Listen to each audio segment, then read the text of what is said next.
As I always say when we do studies and stuff like that, and we start, and there's like 700 people in the room, and then week 2, there's like 500 people in the room, and then you know what I mean? And then you get down to the faithful 50. That's what they're called.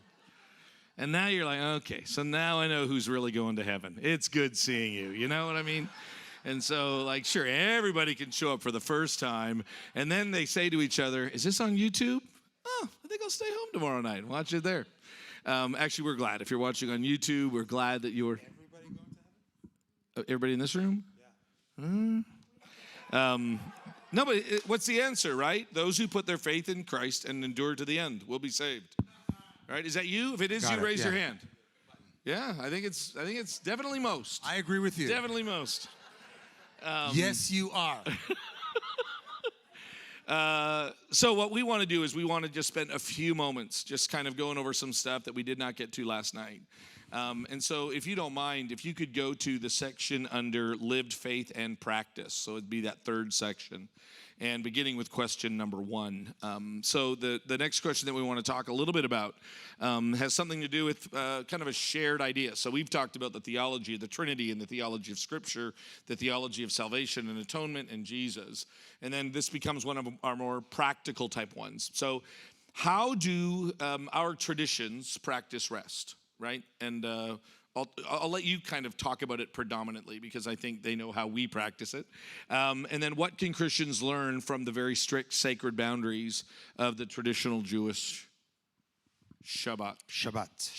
So there's a popular statement or saying, more than the Jewish people have kept the Sabbath has kept the Jewish people. Shabbat is the quintessential Jewish it's the day that the entire week revolves around.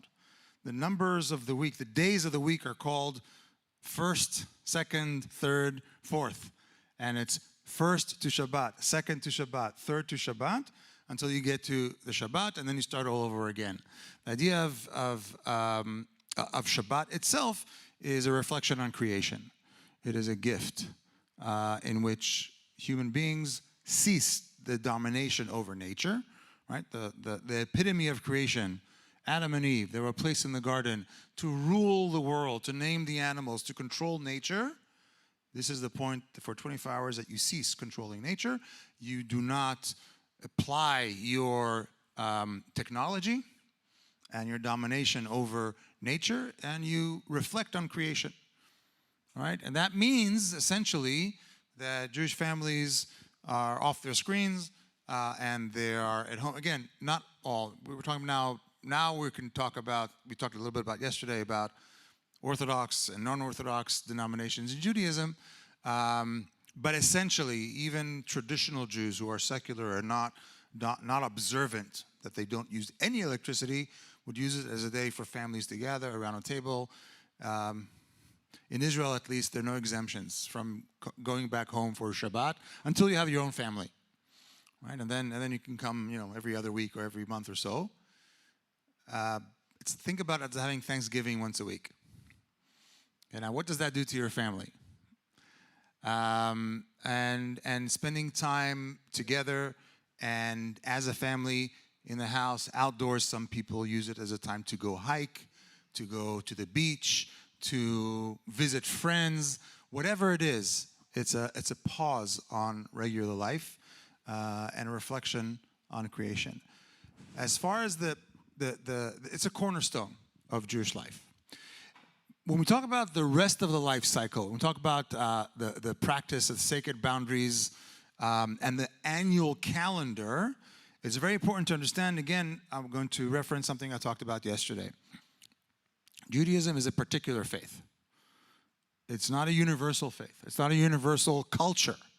It's a particular culture that's tied to a specific place, a specific land, specific territory, and a specific agricultural cycle and seasonal cycle that over many, many centuries, Jews in the diaspora would still celebrate and commemorate in connection to the land. The diaspora is the dispersion So it's the word for as the Jews are sent out from the exile, and then whatever other you have different. You'll hear people talk about it. It's not just for Jews. So the diaspora or the diaspora is the dispersion of, and you're talking about the Jews. So that's why he's comparing it to the land, and then those that are sent out. But there's also, like as you mentioned, there's the Italian diaspora, there's a Korean diaspora, there's all sorts of diaspora. The Jewish diaspora is the Jewish communities that live outside of the land of Israel for many generations, either long or short memory, but that's what we call diaspora. And they too celebrate the Jewish calendar in accordance to the seasonal calendar in Israel. For example, Jews in Seattle in November pray for rain. They're not praying for rain in Seattle. Okay? Nobody prays for rain in Seattle in November. It's there anyway. Right? They're praying for rain where? In the land of Israel. Right? Remember Deuteronomy, the blessings of the land. And this is the land that God's eyes are upon from the early rain to the last rain. Right? It's a sesino. There are words for the first rain and the last rain. If a rain needs to start in October after Sukkot, after Tabernacles, and it has to end around March, just before Passover. If rain falls outside of those boundaries, it's not good rain.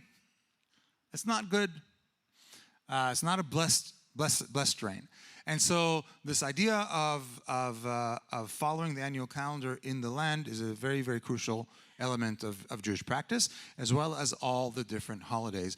The pilgrimage holidays that have a theological meaning, but also an agricultural meaning. Even the Lamentations. Today we just finished, Jews all over the world, commemorating the destruction of the temple in Jerusalem. Okay, and they read the book of Lamentations, which is about the destruction of the temple in Jerusalem. It's not a metaphoric thing. It's a very real thing in connection to the land. And so the life cycle of the Jewish calendar, the life cycle of Jewish rites are all attached to that particularism, which is the promise of the land, or the land that is promised. When was it we did the video tour? About 8 years ago, we did a whole video series on the land that was promised and the Messiah that was promised. And we talked about how the land has agency. The idea that the covenant between the people of Israel and the God of Israel is actually a tri-covenant. There's a third actor in this covenant, and that's the land. Right? It's not just backdrop, it has agency, and the entire Jewish presence, or what's the word I'm looking for? The reason to be. Okay, is revolving around being in the land. Here in the States, we call it the raison d'être. Okay. Or it's French. Yes, I can't remember which one it is. So one of the things to help you understand is, like, so when we go over to Israel and we begin the process on Sunday, usually we land Tel Aviv, we travel to Jerusalem, we spend that week there, then we head to the Dead Sea, and then we get there, and then we have Shabbat on Saturday. And everything shuts down. I mean, it's just you can just tell something special is happening. It's like, is it Christmas? No, it's not Christmas. It's Saturday, and it is Shabbat, and so it's a much adhered to, and so we don't do anything. We don't travel. We don't visit. We wait until the next day, till Sunday, and then we head up to the Jordan. So it really does kind of guide the rhythm of life and the rhythm of the week. And so you can understand, even like, say, 2,000 years ago, one of the major issues is how Jesus is going to treat the Sabbath. So that's a major problem that Jesus is going to deal with. And then the other one is obviously the dietary laws that are kind of wrapped around that, because instead of the following of the whole law, the one thing that you can do when you've been dispersed throughout the world is you can still eat like, and you can still pay attention to the calendar like, no matter where you are. And so that becomes a big deal. And so when you take a look at the major confrontations that Jesus is going to have, it's going to be around the dietary laws, and it's going to be around his understanding of Shabbat, or Sabbath. So you need to kind of just recognize that. So Think about Shabbat as carving out sacred space in your temporal reality. Right? If the land of Israel, the Holy Land, is a physical sacred space, Jerusalem, the holiest of holies, right? There's all these sacred spaces carved out in the real world. Shabbat is carving out sacred space in your temporal world, right? In your time. And it's really treated that way. It's really treated that way. And you can, as you said, when you're in Israel and you're on Friday afternoon and everything's hustling and bustling, and then like within an hour, suddenly everything shuts down. there's a famous Canadian family called the Reichmans who were some of the richest people in the world back in the 80s and 90s. They bought a huge section of Lower Manhattan in a business deal, and they were devoutly Jewish.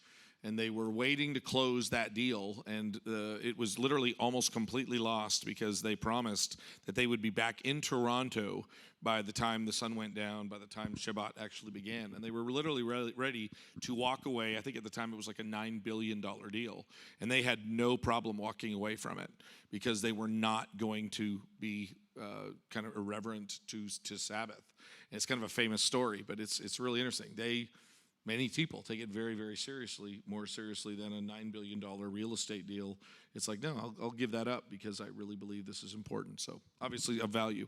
Let's jump down. Is there someone back there, Stephen? Let's jump down to the history context thing. This is kind of some things I want us to kind of wrap up on before I give Uri some opportunity to just kind of share, hey, what's going on right now in Israel? What are some things that we need to be aware of and be praying for you and for the land and for the circumstances? Can you help us with that? And then maybe a little bit about, if there's anything else you'd like to share with us, we'd love to hear about that. So one of the things that's really interesting is that we talk about this a lot, that all of our favorite people that we read in the Bible are Jewish. So you definitely have all of our Old Testament saints, but then even in the New Testament, Jesus is a Jew, Peter is a Jew, John is a Jew, Paul is a Jew. And so when you have this very strong and real Jewish dynamic, how do you think those things being true, how should we be reading the Gospels through a Jewish lens to help us really get a better understanding of Jesus and his Jewishness? What were some things that you would say that we should be paying specific attention to as Christians? This is not a question we rehearsed. Well, I would start with the fact that when Jesus said, love your neighbor like yourself, all his neighbors were Jewish. The gospel, at least the earlier gospels, are written by Jews for Jews. And when you read the New Testament with a Jewish ear, a lot of things pop out. I talk a lot about this in my online course, The Fifth Gospel, which I'll tell you more later on. But there's really the first audience to the teachings of Jesus and the words of the gospel were fellow Jews. So there's a lot of relevance there. It's important to if you want to understand the clash or the level of frustration that the Pharisees and the Sadducees felt with Jesus, it's important to understand the Jewish context at the time. Going back to the Sabbath, the Sabbath is so important that it's a capital crime to violate the Sabbath. It is. And you all know the story of Jesus going to Jerusalem on one of the holidays and visiting the pools of Bethesda and healing a man that was a paraplegic for 38 years and then telling him to roll up his mat and walk away. And he did. What's the problem with that story? It's a great story. It's a miraculous healing of faith. And he asked the man even, it was one of my favorite stories because he asked the man, do you want to be healed? What does he say? What's the answer? No. That's not his answer. There's nobody to take me. Is that what he asked? Is that what I asked you? No. He didn't say, yes, I want to be healed. He said, there's nobody to take me. He already jumps to the conclusion that he can't be healed. Such a great lesson. Really is a great lesson. I love that story. except that it's wrong on all the other accounts because he rolled up his mat and he left. That is a violation of the rules of Shabbat. Talking about sacred spaces, one of the rules of Shabbat is not carrying from one space to the other. Creating boundaries between personal and public spaces is one of the unique things that make human beings different from animals, meaning dominate nature, and so they're prohibited on Shabbat. And that violation, it's not just strange. It's an anathema. You know, the rabbis, the Pharisees were see Jesus instruct a man or turn a blind eye to a man who would violate the Sabbath. That's just, it just doesn't compute. Like you can't. It's what they will call, what the rabbis called, he who goes to a ritual bath for purification with a in Hebrew it's hatovel. It's very simple in Hebrew, 3 words: hatovel v'sheretz be'ado. Going to the mikveh, and the mikveh is the baptismal, the bath, the ritual bath, but carrying a very impure animal in your hand. You can't do that. Like it doesn't work. It doesn't compute. You can only understand the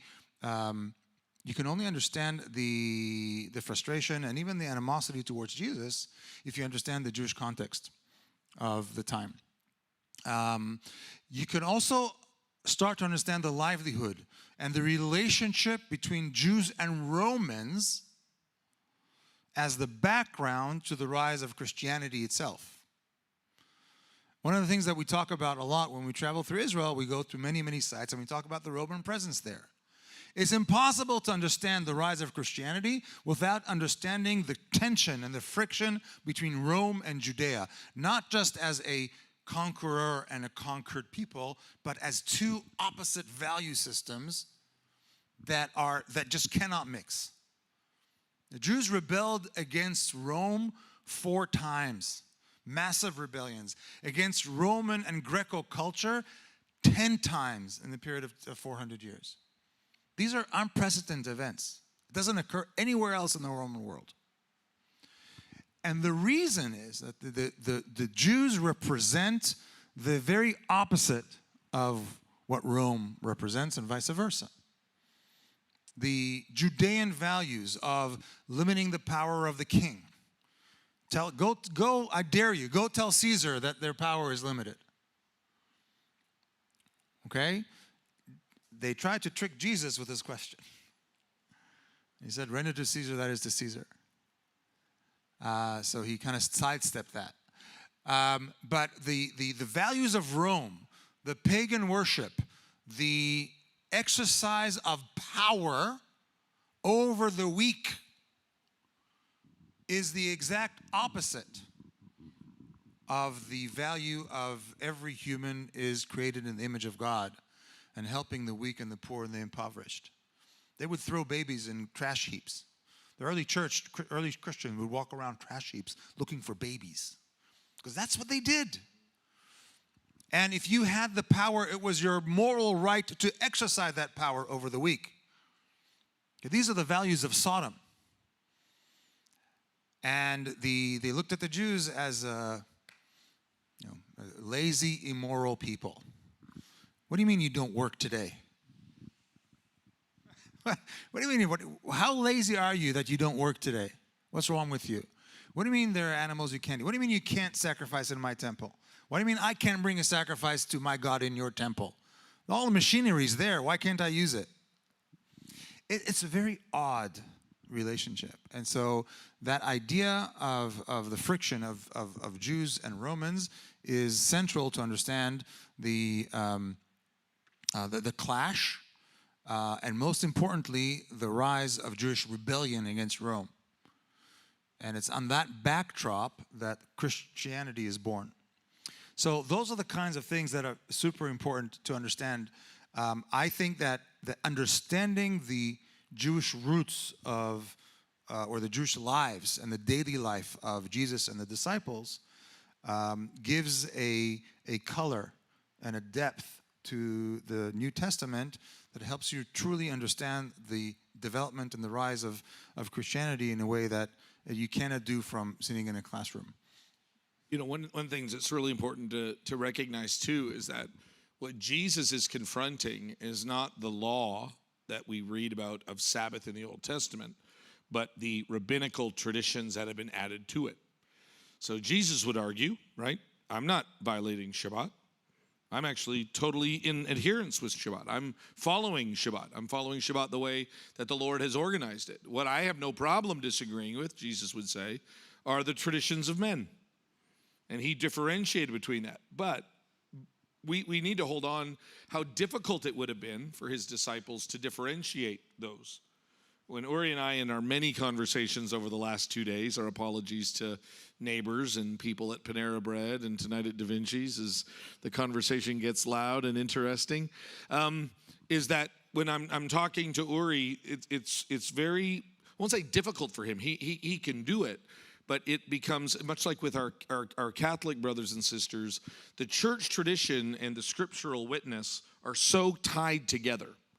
And I would say with our Jewish brothers and sisters in this heritage of a belief in Yahweh, they have even a deeper sense of the rabbinical tradition being clearly tied. And again, what they're trying to do, what the rabbis are trying to do, is to explain Shabbat in such a way as to not violate Shabbat, because when we didn't do this and we just lived the way that we wanted, God kicked us out of the land when we didn't follow things well. So you really need to understand where they're coming from. I mean, I know that in Christian circles, to use the word Pharisee, it's like this negative. But in the first century, it was a positive. They're the ones that are the faithful ones. They're the ones that have studied it. There's the ones that know it. They know it better than anybody else, right? So it's really important to kind of get that sense. And then for Jesus to come along and to try to dissect that. You've heard it said, but I say unto you, as he does in the Sermon on the Mount, and he tries to kind of to dissect the tradition from the biblical narrative is a very, very difficult thing for people to do. I would even say for us today, if you're want to do some honest reflection, what do we do at Sunnybrook that is tradition, that is not necessarily tied to Scripture? And if you think, oh, no, we're a Bible-based church. True. And do you know how many traditions we have? Like it's pretty amazing in terms of how many traditions we actually have. So I want to jump down to the next one, which is that obviously, and this is what I want you to spend some time on, confronting the past, which is that obviously there's been a lot of tension between Jews and Christians, and the biblical accounts begin with this.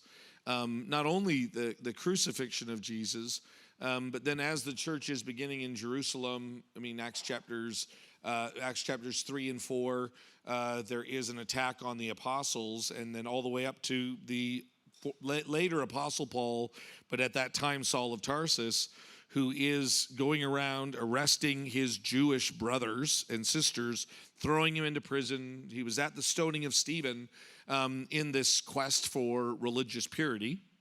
And then from that, throughout the centuries, there's obviously been major attacks between Christians and Jews. And then, in the last, say, hour history-ish, just the constant threat of and existence of anti-Semitism. What would you say to us about, a church that is committed to Jesus, that loves rather easily our Jewish brothers and sisters in that sense? What are some things that you think we should be aware of, and some ways in which we can, help in the sea of hatred?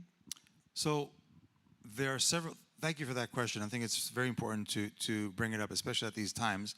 But there are several ways to approach this question.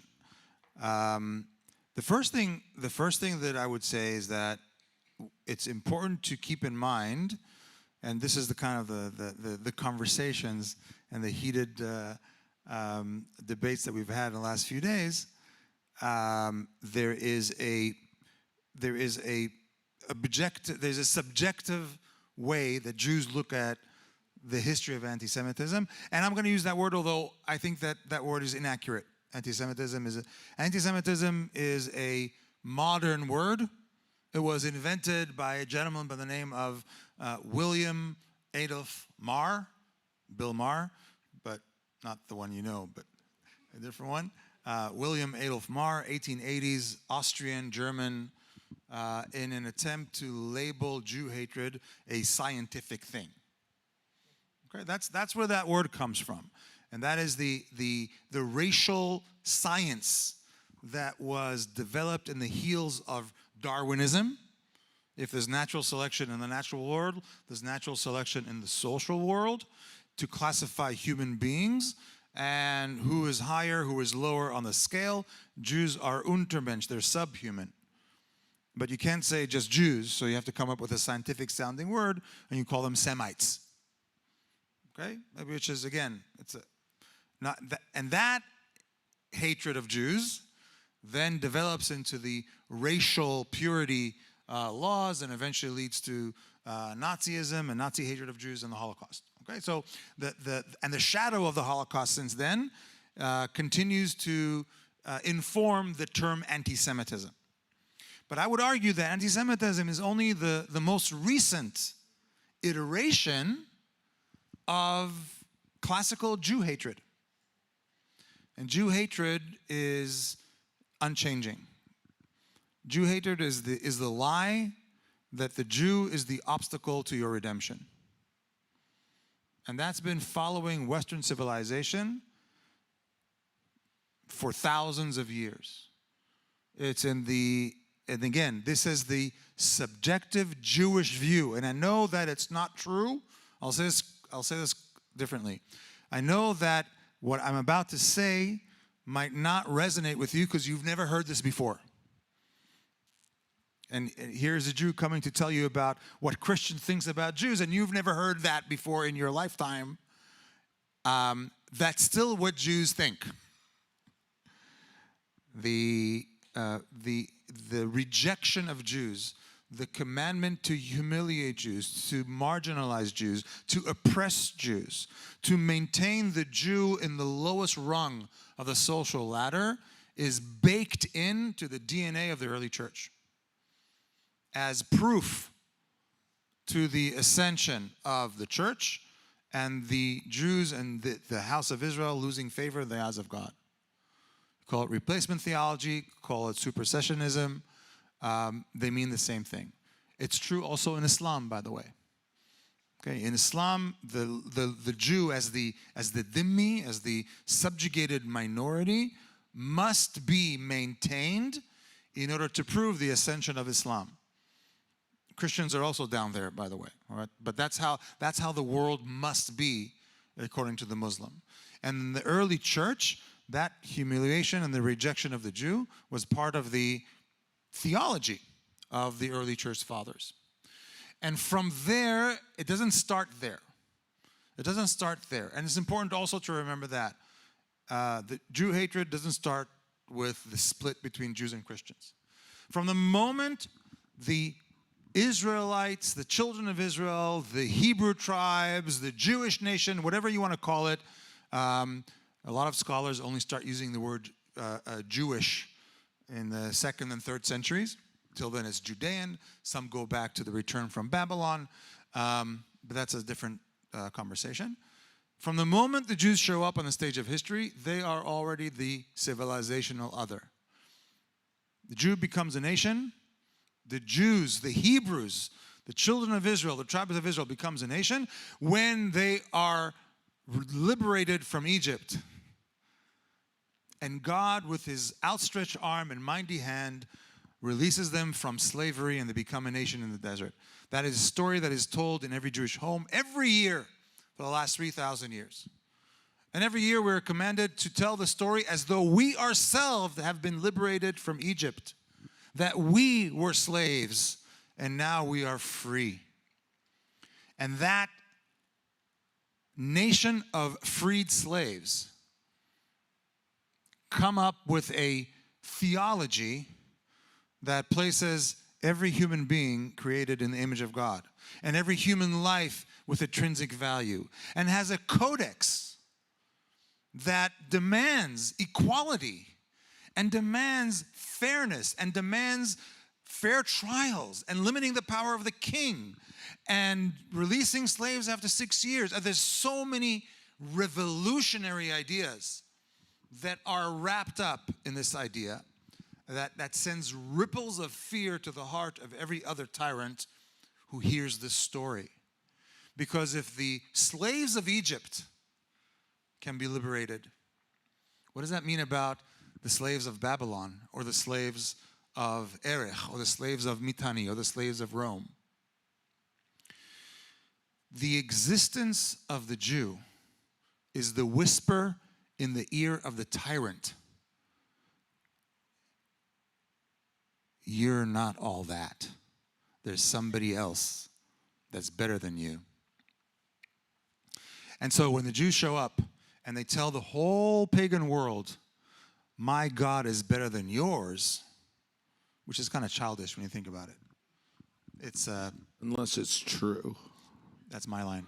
No. Oh, you're about to say, okay, good, because that's a really important part of the story. Exactly. It's a really important No, but think part. about this for a second. Everybody in the ancient world has a God. That God is connected to their ethnos and to their land. When I go to visit you in your house, I worship your God. You come to visit me in my house, you worship mine. And that's how we get along. When we go to war, my God comes to war with me. If I win, my God defeats your God, and vice versa. Okay? Everything's fine. Multicultural world, pluralism, whatever you want to call it. The Jews show up. My God is better than yours. My God is stronger than yours. And you know what? My God is the only God. Your God doesn't even exist. And the gods that you believe in are all morally corrupt anyway. Nobody wants to hear that. Really. Especially, who doesn't like to hear the morally corrupt? The morally corrupt. And so from the moment they show up in the stage of history, the Jew is the civilizational other. And then they reject Hellenism. And then they reject the Roman global culture. And then they reject Christianity. And the idea that the Jew is still the Jew that knows the Scripture most, rejects the fulfillment of Scripture in Jesus, is an obstacle. It's a big problem. And the only way to reconcile this is to show that they are humiliated, that they are oppressed, that they are marginalized, that they are weak, to prove that the church is ascended. And that leads to vilification of Jews, to the humiliation of Jews, and eventually to the marginalization and the labels that are placed on Jews. And it develops especially through Europe. It, like I said, it also exists in Islam. That's not what I'm talking about right now. Comes to the there's one peak in the 12th century in England. A child by the name of William disappears. He's found about 48 hours later in the woods, and he's dead. The Jews are blamed for killing him, using his blood for the Passover meal, for the Passover matzah. That's the first blood libel. And that story then is again copy-pasted all over Europe, becomes very, very popular. It's even today copy-pasted into the Muslim world. But that image of the Jew as the diabolical spawn of Satan, the bloodlust instigator of these, they would kill Jews because they believe they poisoned wells and caused the Black Death, for example. And all the while, Jews still remain successful to different degrees, across time, across cultures. And there's terrible envy. How can somebody... I'm going to do this real quick. How many of you have heard the story of the 12th century William boy? Raise your hand if you've heard that story before. Hi. Okay. Because I had never heard it till a few years ago. And Uri was like, well, you know the story. What story? The story of William. Never heard of it. No, you've heard. You guys all know about how Jews eat. Dude, I have no idea what you're talking about. And so it's interesting. And I remember Uri going, really? I thought everybody knew this. I thought this is what you guys talked about in your all of your spare time. This was like every conversation, Monday Night Football, and then you talked about this story. And I'm like, dude, I'll guarantee you could walk around most of America And I guarantee you, nobody has any idea what you're talking, which doesn't mean that it's not popular in certain places of the world, right? The Muslim world or maybe some of the European context. But that's really been kind of interesting, is that as he's describing some of these things, I think we need to do two things, and I want you to continue. One is to thank God that we're freed from some of this. Like, I honestly, to kind of share something, I'm actually grateful that I grew up in Canada and I had to watch Roots to find out that we ever sold black people. It wasn't until Roots I had heard of slavery. I had no idea that it existed. So I'm 10 or 12 years old before I ever even heard about slavery and that kind of, I had no recollection of it. I'm grateful for that. And I think we should be grateful that the kind of Semitism, anti-Semitism that Uri's describing, that's very real, right? A lot of us are going, I have no idea what you're talking about. There's a gratefulness for that, but then there also needs to be, like with a lot of racism that exists, an awareness that we should have. Does that make sense? And so I think that's one of the reasons why I value this. I am both incredibly grateful that I was raised in a place where we've never felt like we could share this crazy, ridiculous, stupid, inflammatory story. And it's good for us to hear it, as he was describing the subjective way in which him and his people have really felt, because for them it's a real story. It's a very real big deal. So I want to do an exercise. Steve, I wonder if you can help me with this. Can you just open a tab and put in blood libel images, blood libel Jews images, and just pop it up on the screen? Because you may have not heard the story of William of Norwich, but you've heard stories of Jewish bloodlust. And the theme, that meme continues. This is just one 3-second search. It is everywhere. No, what I'm saying, my point would be, I have never seen those images before. I would even say this. That is not even a word we use, libel. Like I'm sitting here and I'm going, libel meaning libel like deflammatory? Is that what libel means? What is a libel? It's a lie. It's an inflammatory lie. Okay, so hold on. Sense. See up there? There's that. This is not a 12th century caricature. This is a modern caricature of Benjamin Netanyahu using the same tropes that were used in Europe 800 years ago. This is the lie that will then continue. There's the IDF. There's Israeli soldiers. Yeah. That's what I'm talking about, Jim. Yeah. These ancient tropes. I want my church to know there's lots of images on the internet I haven't seen. Okay. So I don't deny that they exist. I'm going. Point is, the blood libel website is not one that we are pulling up regularly. I understand. That's my point. But that's why, and you're right that you're blessed. That's okay. That's too much. We can put that away. Yeah. It goes on and on and on. This is what Jews think about when they are approached from others to talk about it. And all this would lead to pogroms, and that would lead to debates. And the first time I came to church a few years ago, we had this conversation. I said, Jim, we have to talk about this. We have to talk about the talk before we have the talk. Because I thought he was going to talk about like where babies come from, and I was nervous because I still didn't know, and I had 3 sons, so I didn't want to know where they came from. And I told him, Jim, this is not the first time a Jew and a Christian stand on a stage and have a debate or a conversation, and usually it doesn't end well for us. For us. For me. Oh, I thought you were talking about like Paul and. No. For us, because you're talking about a different time. Yes, because when Rabbi Yehuda Levi stands in a church with a debate with the Holy Inquisition, the path out of the church goes either to the baptismal pool or to the pyre. Yep. Like Stephen, like the out of the room went to an edge and they stoned him to death. That's right. Yeah. So it doesn't end well. That's right. Doesn't end well for Christians. That's right. See, you're okay. He is now harping on or holding on to a short-term correctly of history where the Jewish establishment had power over Christians. That ends about 100 years after that. Then there's Romans, and then there's the Edict of Milan, and that's it. And then for the next 1700 years, it's the other way around.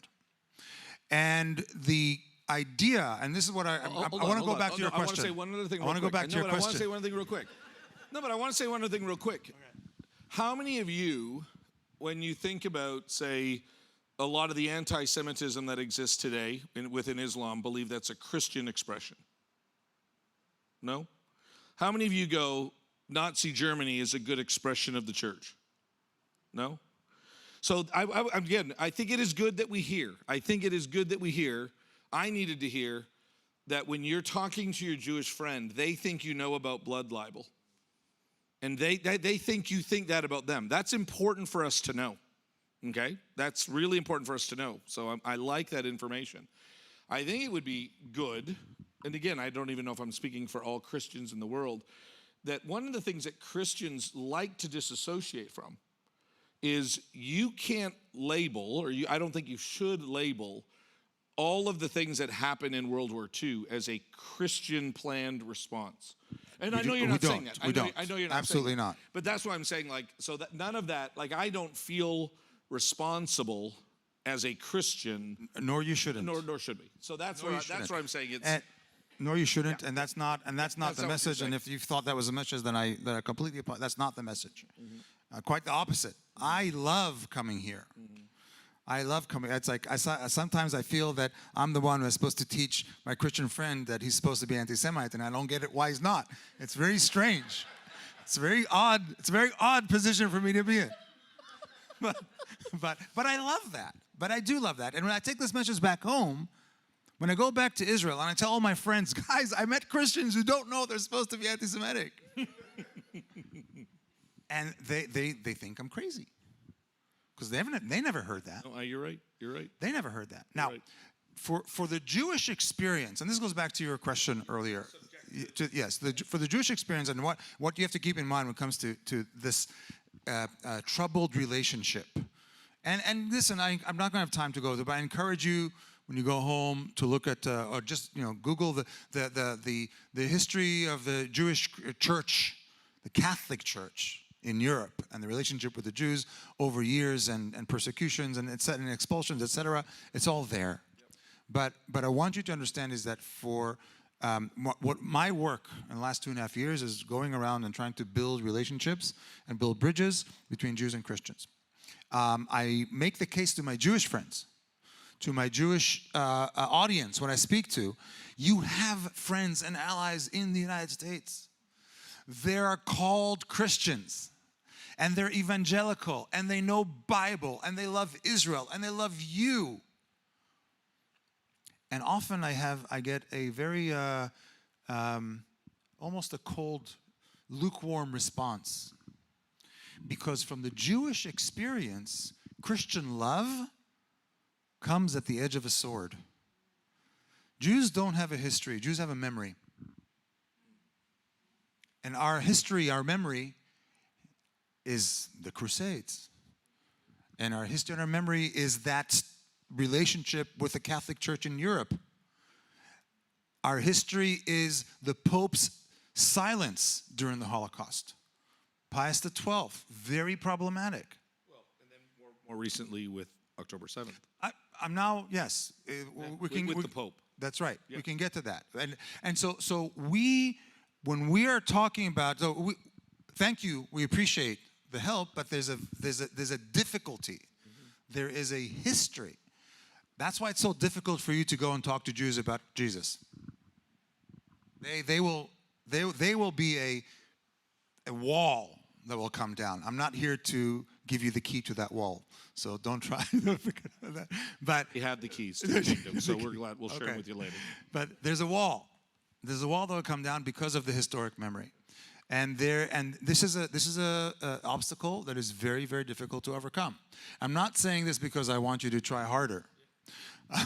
I'm saying this because I want you to understand that there is historical baggage there's historical memory, and there's an entire subjective world that every single Jew carries with themselves that you're not aware of. And I'm happy you're not aware of it. I'm glad you're not aware of it. But when it comes to what's happening today in America, I can tell you that one of the projects that I'm working on today is creating an absorption framework for Jewish families who want to move to Israel. Because life for American Jews and Canadian Jews today is becoming extremely difficult. Jews are required to hide their Judaism, or rather to pay a pound of flesh, to give up on their Jewish identity in order to fit in. The problem is that Jews live in many liberal and progressive circles, and that's one of the biggest problems. Unfortunately, we're seeing also a lot of anti-Jewish rhetoric coming also from the fringe right. Okay? So if you ask me, what can you do? Well, first of all, be aware of it. Understand that the hatred of Jews is not related to one specific event. In every generation, the Jew is the opposite of whatever society holds most dear. Whether the Jew is in the age of religion, the Jew is the Antichrist. He's the enemy of Allah in the Muslim world.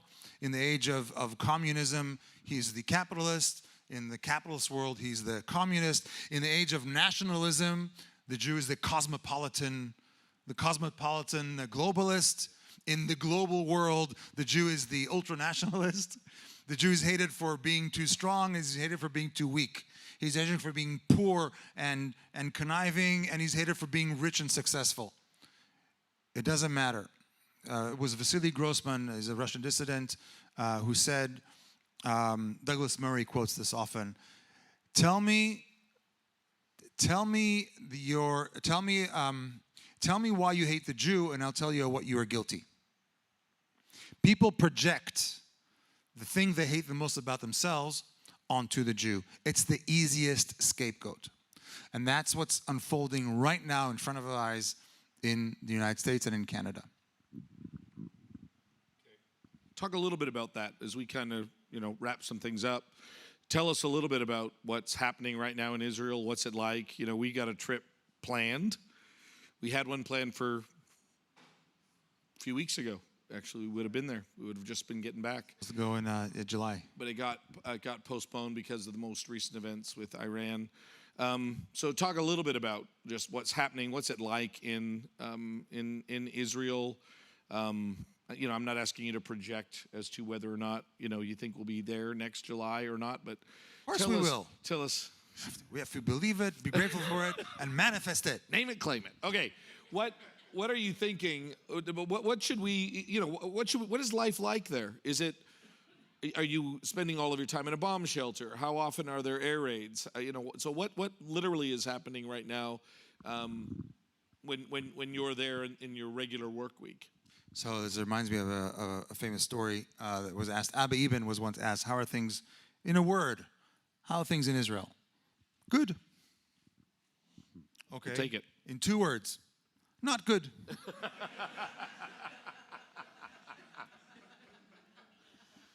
Look, there is a new normal, which is weird to say. If you came to Israel, if you landed in Israel today and spent just a day walking around and going to the markets and going to the beach and going to the stores and going to the holy sites and going to the church and going to pray, if you didn't know, you wouldn't know. You wouldn't know. Because the streets are filled with people, the coffee shops are filled with people, the stores are filled with people, people go to work, people go to the beach, amazing beaches. One of the special things about your trip is that Jim always spends the last day on the beach in Tel Aviv, which is fantastic. I love it. Because, you don't have a beach in Oklahoma, which is a problem in your planning program. Yeah. Like something here, just but yes. Anyway, people are out and about and loving life, and they're living, and and Israel still ranks in the top 5 of the UN happiness scale. Have you heard of the happiness scale? Every year the UN, it's not really happy. They call it. It's a well-being and contentment with life kind of survey, and they have all these parameters, and consistently Since they began running this survey, Israel ranks in the top 10 and now in the top 5 of the world. And I would say that that tracks, because Israelis feel connected to their place and their time. We are a historic people. And we are aware of our role in history, and we are aware of the time that we are now going through right now. And it's a time of self-preservation. It's the time of pride. It's the time of fighting for our lives. And that brings with it a sense of purpose, and a sense of belonging, and a sense of fortitude and unity. Except when it doesn't. And that's the flip side. Because there's great turmoil in Israel. The trauma of October 7th is still with us. And the political fallout from that trauma has not been resolved. The government of October 7th is still the government today. And the tremendous powers within the Israeli parliament, within the Israeli civil society, within the Israeli body politic is in the early days after October 7th, when I traveled and spoke around the United States, I said, we will never go back to the days, to the disunity that we had before October 7th. I was wrong. I was wrong. It's worse. It's worse now. You have radicalization in your political discourse. We have radicalization in our political discourse. And it's really ripping the body politic of Israeli society apart. The elections are set for October. Might be a reckoning. There might not be. There might be a unity government. There might not be. I'm not going to even try to project the results. But having said that, that's the internal issue. When it comes to the external surroundings, most Israelis are unified in the understanding that we must win this war. That there is no room for another round, a ceasefire that will lead to kick the can down the road for another 5 or 10 years. That's not an option. That's really not an option. By that you mean another October 7th? It will, yes. Yeah. The October 7th changed the Israeli paradigm. October 7th was a paradigm shifting event. It created an it pulled away all the what Israelis would call today naivete and wishful thinking, and what my friend and colleague Einat Wilf calls Westplaining. That's when Westerners explain to themselves and to Arabs what the Arabs say. It pulled away the masks. When people are talking about their desire to kill us, we take them at their word. And that's what Hamas and Hezbollah and Iran and the Houthis are actually saying. The Houthis, I don't know if the Houthis are this tribe in Yemen. They're Shiites supported by Iran, took over Yemen, been at war with Saudi Arabia. Terrible, terrible war. They have a flag. Do you know what the Houthi flag is? The Houthi flag literally says, God is great, death to America, death to Israel, curse on the Jews, and Islam will win. Something like that. I mean, it's right there on their flag. And these are the people that are closing the Straits of Mandeb and the Red Sea into the Indian Ocean, closing international shipping lanes, and the world kind of lets it slide because it's bad for Israel or something like that. I don't know, because they don't have the resolve to stand up. They say what they mean, and they plan to do what they say. And Israel, after October 7th, is not going to allow them to develop the means to do so, no matter what. So that's where we are. And there is general agreement about this within Israel. So it doesn't matter which government will be formed in October. I believe that is not going to change.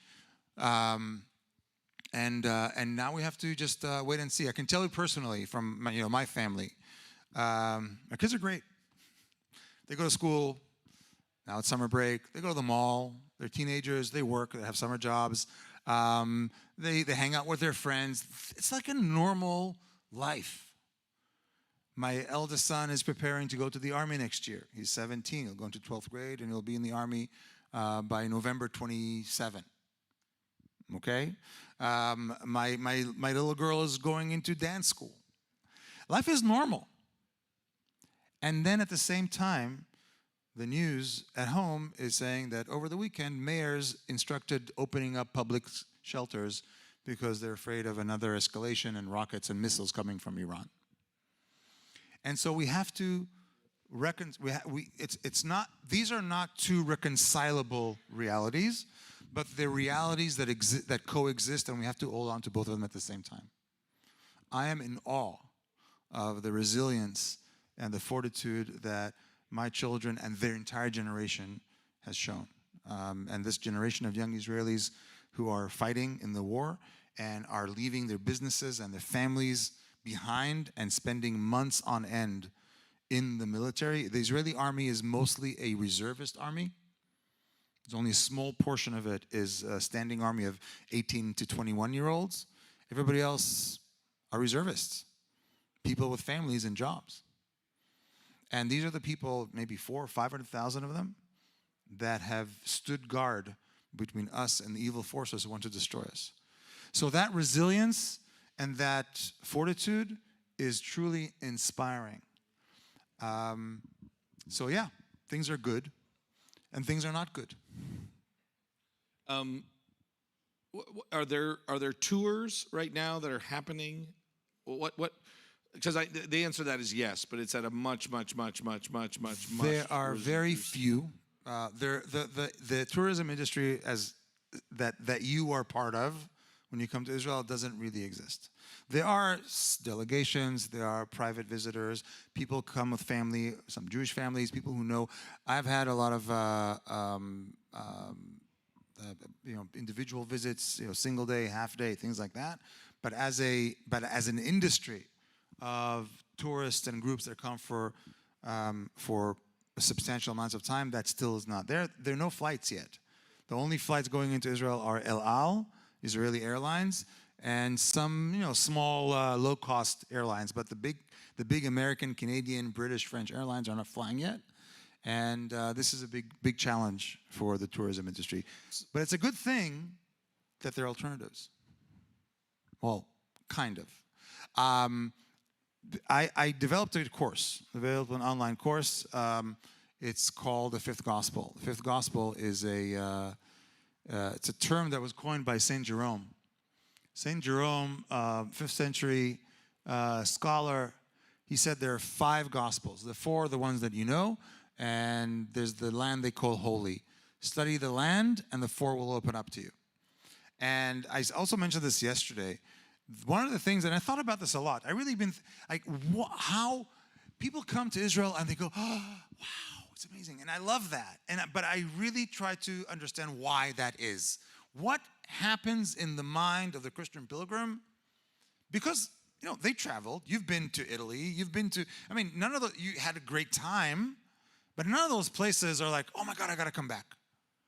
And in none of those places you have this, what is it? Is it the Bible? No, you read the Bible here too. And I've come to the conclusion that the land itself is what bears testimony. The land itself lifts the burden of faith and makes it feel much easier. And so what I've created is a course that takes you through the Holy Land in the route of every pilgrim, with videos that Steve shot and edited and the Sunnybrook community also supported. So you see that over there. And it takes you to the entire, so it starts with, if you go back to the top, to the table of content. There's an introduction, and then there's a whole, in each chapter is a whole different section, a geographic section. And it really goes through all the different sites with video and text and images and maps. Go to the prologue and the introduction on the left, in the bar on the left. You see it over there? Just one more down. There you go. So I start with the introduction. What is the fifth gospel? This is something I like to talk about, how Israel has always been a land that has been imagined. And that's also something that has to do with your question from earlier about anti-Semitism. One of the reasons people believe all the nonsense about Jews is because people have always believed nonsense about Jews and about the land. It was always something fantastical. Jews sometimes are the background, they're props in a morality grandstanding of American political life.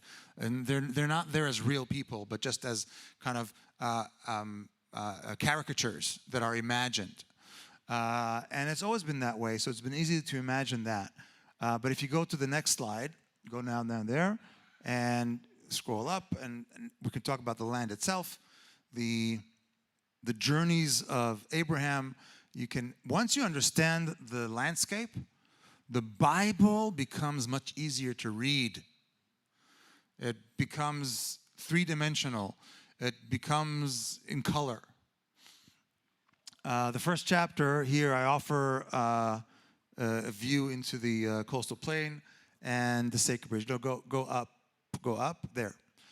These are the different regions. You've heard about the Shephelah, you heard about David and Goliath, you heard about the Israelites and the Philistines, you heard about the different tribes and the different areas where they live. Here I explain all those different geographies and why they are important, and how the geography itself is not just, again, it's not just the background to Scripture and where Scripture happened, but it's also a testimony to it. And then it goes further. If you go down to the left, again, the coastal plains, and I bring quotes from the Bible and devotionals, and it's a whole experience that you can go through to understand the biblical text. We can stop now, and you can all go online and get it for free. Well, this part for free. There's a free preview. You can get the first 2 sections for free, and if you want to support my work, and if you want to learn more about the Fifth Gospel, then I invite you and encourage you to enroll in the course and take it at your own time. Thank you very much. Thank you. Appreciate you. Grateful for our friendship, for our dialogue, for our desire more than anything else to learn how we can better understand God as he describes himself in Scripture, and you and I had some fun conversations that will continue on about that. But I'm really grateful for the time that you take out of your schedule to come here and to be a part of us. Our groups always, for those of you that have gone over, how many of you gone over with Uri? Raise your hand. Yeah. And he was a good part of it, wasn't it? He really was a blessed part of it. And so we really try to make sure that if we go over, that you are a part of it. And we know it's hard right now, specifically, since a lot of the tourism is actually dried up. So I'll just make you guys aware that if you would love to help Uri out, I've got our giving boxes, one in each door, and you can make the check. You can drop off cash, or you can make the check out to Sunnybrook. But we do love to try to help out Uri, especially during the difficulty of the last few years. Our way of saying that we love him and care for him and support that. So I would even tell you that more than you coming here and us paying you for coming here, that's just really not who we are. We really do. I mean, the number of people who know you, who genuinely care about you and genuinely want to, help you and say thank you to you and bless you and honor you in that way, that really is our heart. So definitely thank you for all of that. Thank you guys for coming, and I hope that it's been a blessing and an encouragement. I hope that you've even picked up the very real dialogue that Uri and I have, and I would encourage you, I think we would both say you should do a better job even than we do, to be able to speak respectfully and truthfully and honestly, and to listen and to apologize when we don't listen. I'm sorry when I struggle to listen. But it is an important opportunity that we can have, that in a intricate and growing complex world that is being kind of pushed to the fringes, as followers of Jesus, to say, no, but we do know how to speak the truth in love. And we do know how to hear the truth in love. And we're not going to sacrifice either of those. We cannot sacrifice the truth, and we cannot sacrifice our call to love. And so therefore, it's not an either or, it's always a both and. And I hope that you've seen that in me, and I hope that you've seen that in us. I believe we've seen it in you. And so we definitely thank you for all of those things. So, And I thank you. I every time I come here, I feel that love. I appreciate it. I love our friendship. I love our conversations.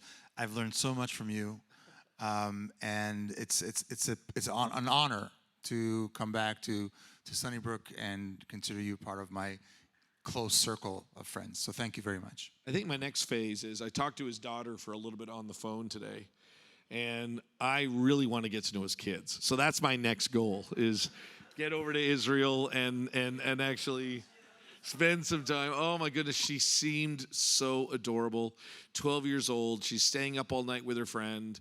They're hanging out. They're doing all these things, and it just... And she's studying for a bat mitzvah. She'll be reading from the Torah next month in our synagogue. She'll be standing up in front of the whole community to read from the Torah out loud in Hebrew and Trope. So it's very, very exciting.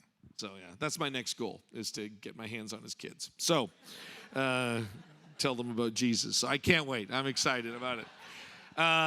But thank you, brother, so much. Please, you can come up and talk to him like you did last night and make me late getting home. There's giving boxes. You can drop something off later, which happens sometimes as well. But let us remember, I want to give this real quick thing. I never thought I would see in the land that I lived rising of anti-Semitism. I literally thought, oh, I wonder what it was like in Germany or Poland in the 40s, in the 30s, and we are seeing similar type things. I'm not trying to shock you. I'm not trying to, but similar type verbiage, similar type propaganda. It's similar, and that's here in America. I bet in other places it's actually even more real. And I think that we should not hide from it. I think we should confront it. I think Uri's really challenged me, not because I've been using this, but like to use the word genocide right and not to just throw it around. It's got a very specific term. And I would tell you this, wherever you are on a lot of these complicated topics right now, I want to encourage you to like study it before you speak about it. On any issue, on any side even for that matter. You know, that's really what we were talking about today. That these terms really do matter, and when we throw them around, they can be really dangerous. And I hope that as Christians we don't do that.